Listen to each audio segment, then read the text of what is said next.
गिरनार पर्वत पर मां अंबे भी विराजती हैं, गोरखनाथ शिखर भी है, गुरु दत्तात्रेय का शिखर भी है और जैन मंदिर भी है। यहाँ के हजारों सीढ़ियां चढ़कर जो शिखर पर पहुंचता है वो अद्भुत शक्ति और शांति का अनुभव करता है। भगवान दत्तात्रेय की तपोस्थली गिरनार पर्वत, गुरु गोरखनाथ की मौजूदगी गिरनार पर्वत, देवताओं की मोक्षस्थली गिरनार पर्वत, मृत ज्वालामुखी की मिस्ट्री गिरनार पर्वत, रहस्यमय सुरंगों की शक्ति गिरनार पर्वत। गिरनार पर्वत की मिस्टीरियस दुनिया के दर्शन कीजिए स्वामी यूजी के साथ, वो भी सिर्फ धर्म ज्ञान पर।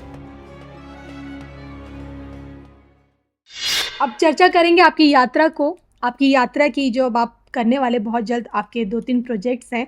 सबसे बड़ा प्रोजेक्ट है आपके गुजरात के जूनागढ़ में स्थित गिरनार पर्वत, जिसकी परिक्रमा आप बहुत जल्द करने वाले हैं।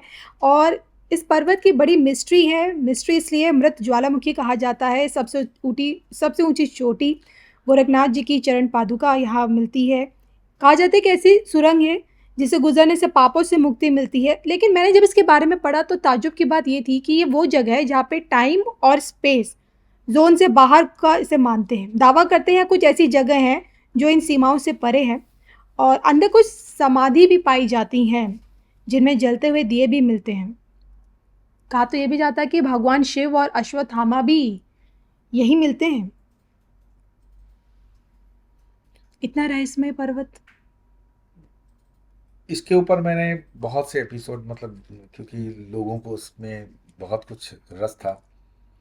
आप जब इसका नाम लेते हो तो आप कैसे नाम लेते हो? पर्वत को आप कैसे बुलाते हो? गिरनार पर्वत। तो गिरनार जो है, गिर शब्द जो है, गिर का शेर होता है। गिर, अच्छा, गिर के शेर हैं और गिर की गाय भी है। विश्व में गिर गाय बहुत प्रसिद्ध गाय है। गिर गुजरात की गाय है। अच्छा।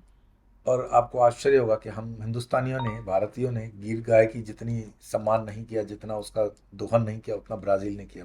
ब्राजील के अंदर ओरिजिनल गिर गाय का बीज है और वो भारत से ही गया है। तो गिरनार एक ऐसा क्षेत्र है जो बिल्कुल शिव परिवार। आपको नहीं लगता कि माँ पार्वती के पास शेर है तो नंदी शिव जी के पास है ना? तो गिरनार में ये दोनों आपको मिलते हैं। शेर भी मिलता है, गाय भी मिलती है और दोनों फेमस है, वर्ल्ड फेमस। गिरनार सफारी है बहुत बड़ी। और ये गिरनार जो पर्वत है ये हिमालय से पुराना है। हिमालय बाद में बना है, ऐसा मैं नहीं कहता हूँ। वैज्ञानिक दृष्टि से भी है और पौराणिक दृष्टि से भी है। सीधी सी बात है, जब हिमालय से ये बहुत पुराना है तो साधु सन्यासी तपस्वी इस पर्वत पर हिमालय से पहले आए होंगे।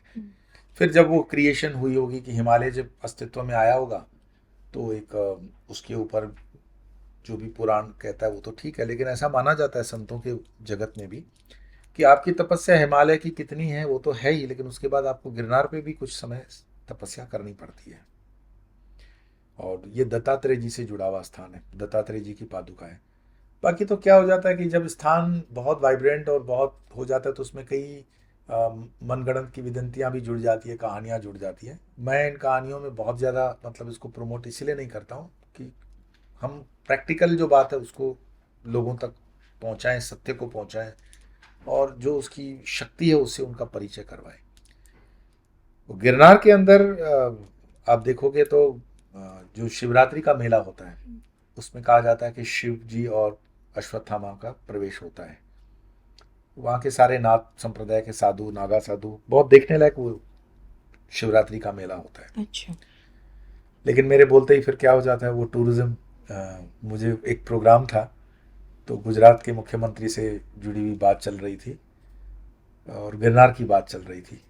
तो किसी ने मुझे बताया उस प्रोग्राम के अंदर कि आपके गिरनार के एपिसोड बनाने के बाद यहाँ पे टूरिज्म काफ़ी फैला है।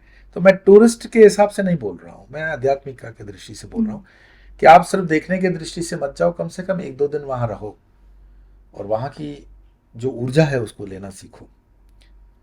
कई मेरे मित्रों ने विदेश से कहा कि हम नहीं आ सकते हैं, कम से कम हमारी जनरेशन्स उसको देखें समझें।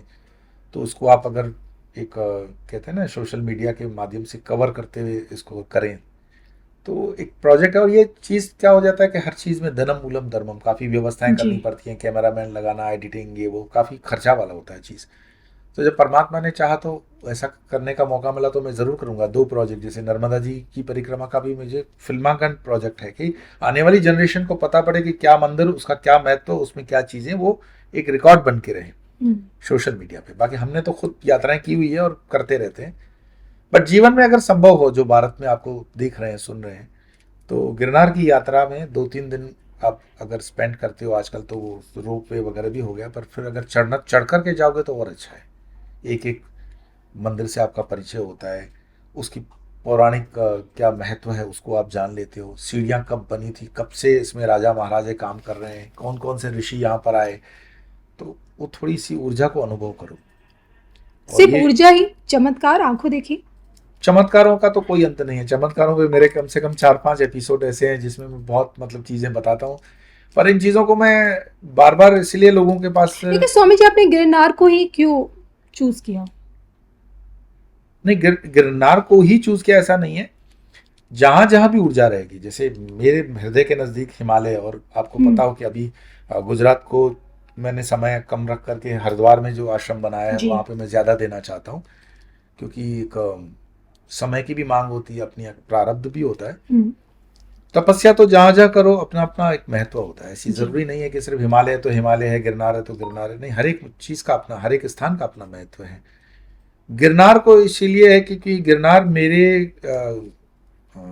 आप कहेंगे तो दत्तात्रेय जी से जुड़ा हुआ है। हम जिस गोत्र से पढ़ते हैं, अत्रि गोत्र है, तो दत्तात्रेय जी उस हिसाब से हमारे बड़े भाई हुए, गोत्र के हिसाब से। वैसे तो वो जी। भगवान है, आप बोलोगे बड़े भाई बोल दिया। वो एक ऊर्जा हम फील करते हैं उसके दूने को, पर हम जब जाते हैं तो एक ऊर्जा आज भी है।